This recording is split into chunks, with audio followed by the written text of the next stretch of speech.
In this premiere episode, Ryan Shazier talks to Paula Franetti, who suffered life-threatening injuries when a driver ran a red light going 50 miles an hour and slammed into the side of her car.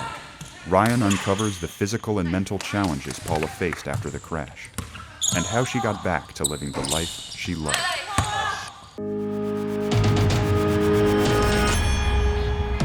Ryan Shazier's 50 Phenoms, in partnership with UPMC.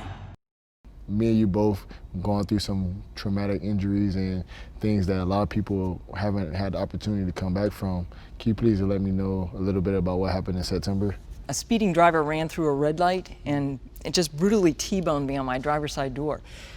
And the impact was so hard that I literally thought I died. That moment to kind of piece together, like, what just happened to me? Was that like your experience too? Yeah.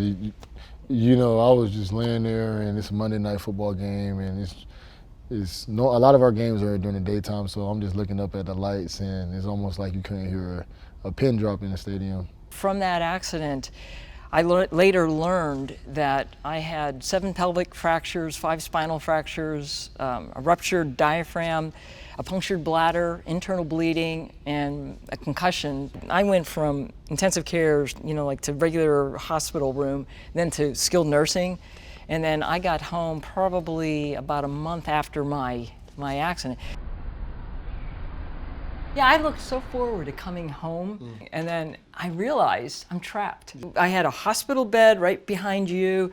I had a wheelchair that I was confined to, and I could only operate between this room and my dining room. And so I needed people to cook for me. I needed people to get water for me, to take a sponge bath, like everything. Feed my kitties, it was so humbling. So I know you had a crossroad moment. Everybody has a crossroad moment. What are some of the things that you felt happened to you?